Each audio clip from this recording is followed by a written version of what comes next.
Broadcasting? We are, sir. We are live. Yay. Hey, everybody. Happy Friday. It is October, the 11th. And I voted 2 days ago. Have you guys voted yet? No, 3 days ago. When did I vote? On the 9th. 2 days ago. Yeah.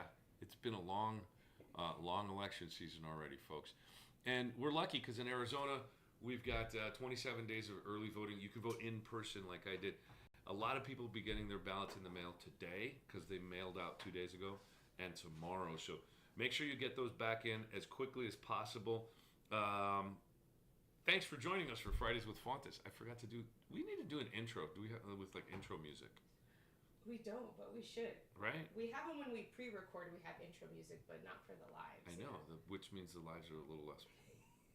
Anyway, hi. Okay, so we're gonna start with our book today recommendation because I love that this is the book we're doing. Gary Stewart put together a book about Miranda versus Arizona, the story of America's right to remain silent by Gary Stewart.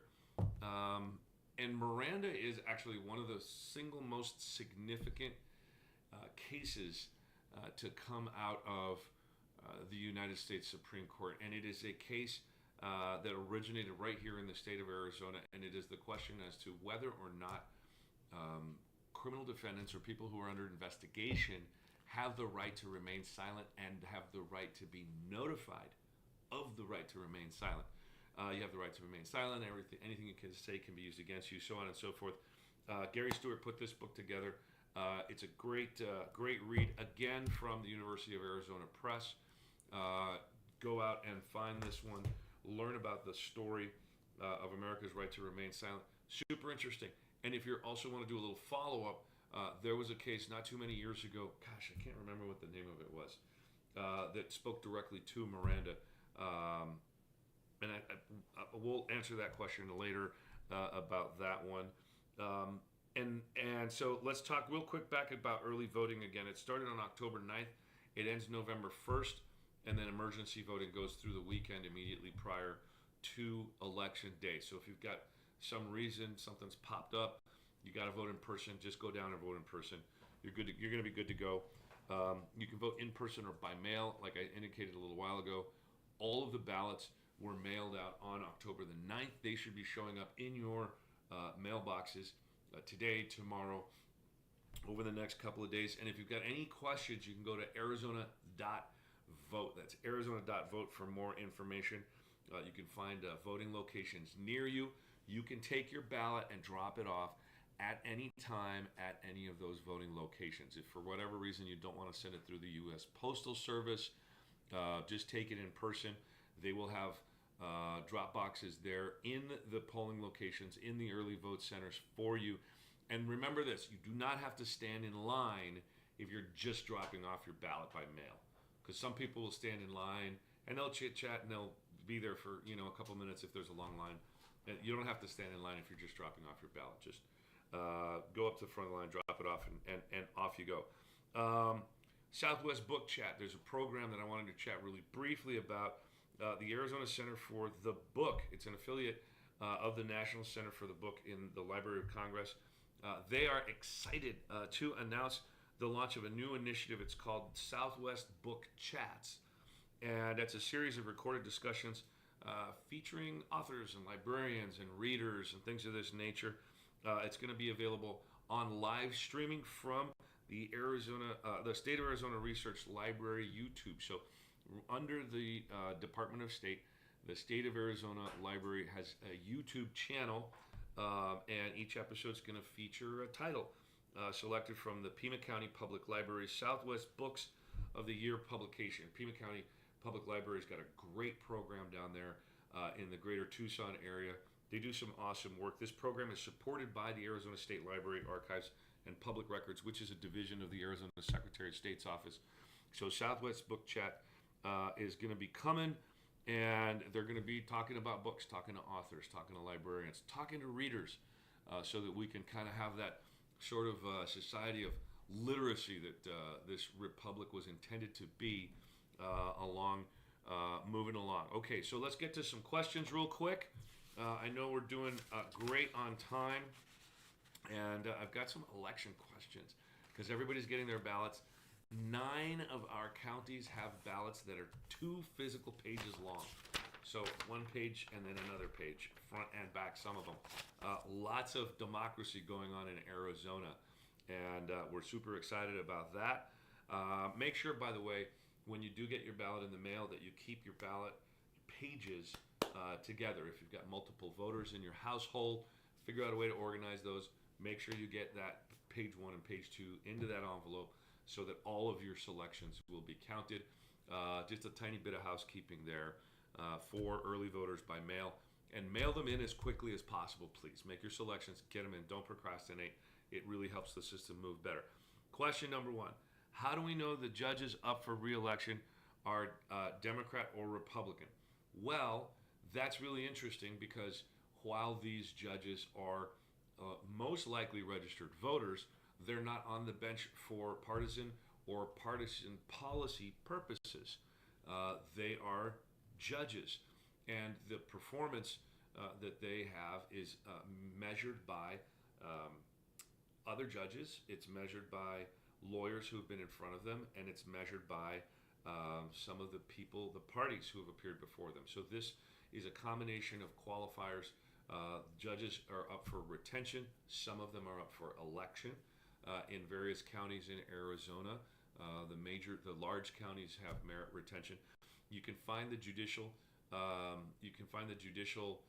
retention reviews in the Arizona State Supreme Court space. They will have that stuff online for you. But I don't know that there's any specific place where you can find out directly if they're a Democrat or a Republican. Do we know this? Do we have this information? Yeah? No? Sorry.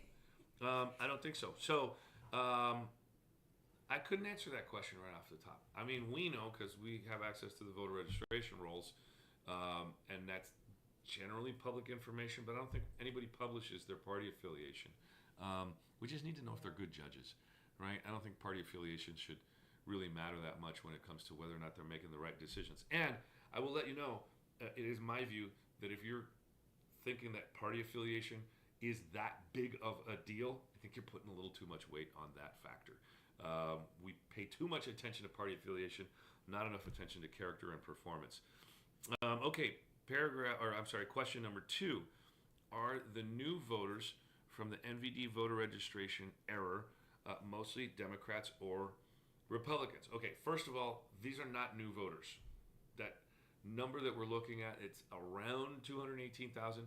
First, we don't know if that's the full list. We're going to do everything we can to find the information to make that list as small as possible, working with vital records to see like which ones of them were born in Arizona. If we can figure that out, we can knock all of them off the list. MVD is taking charge mostly of whittling down this list. It's their data that we depend on.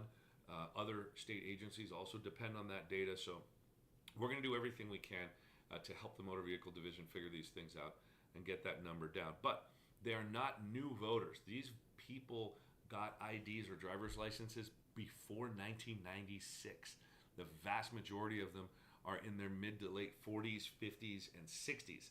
So these are Arizonans who've been in Arizona for a long time, and then after 2004 did something with their voter registration record, right? So that's that category of people we're looking at. They're not new voters, number 1. Number 2, all of them have sworn under penalty of perjury that they are U.S. citizens. You can't register to vote unless you sign that affirmation.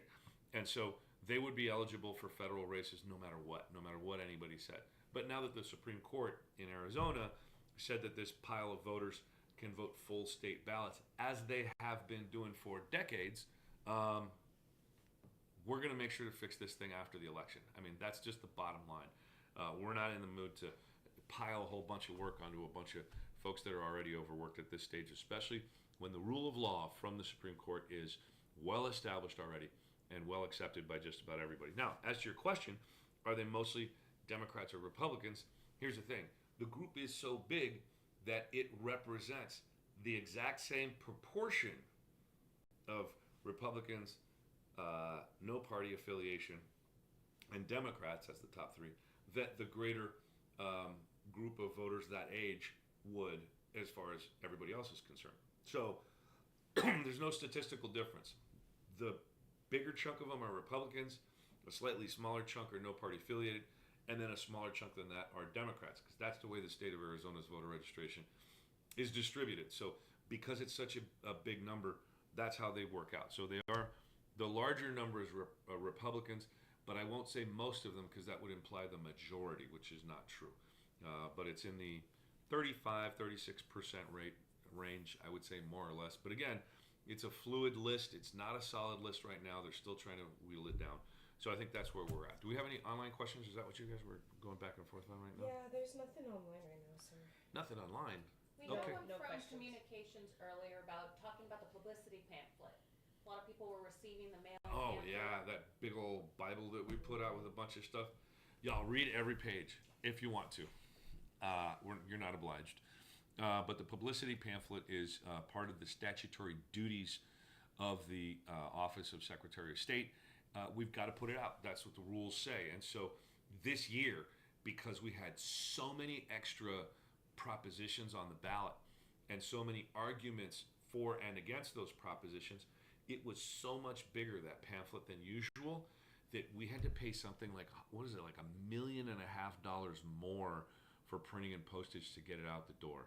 Like literally huge amounts of money, because some folks in the legislature were like avoiding the governor's veto on a lot of that stuff. I mean, it is what it is. The legislature is, we get the legislature that we vote for, whether you agree with that or not. That's a political question that you all get to answer. That's why we have elections. And we'll certify those solid elections as soon as they come through, regardless of who wins and who loses. But that big old publicity pamphlet has a bunch of really interesting information in it. It's got data on the time, place, and manner of where you can vote, what those rules are. Talks a lot about the judges that are up for retention. It talks about the propositions that are on the ballot, and includes some arguments for and against the initiatives that were proposed by the people. And I think that's 139 and 140 this year, right?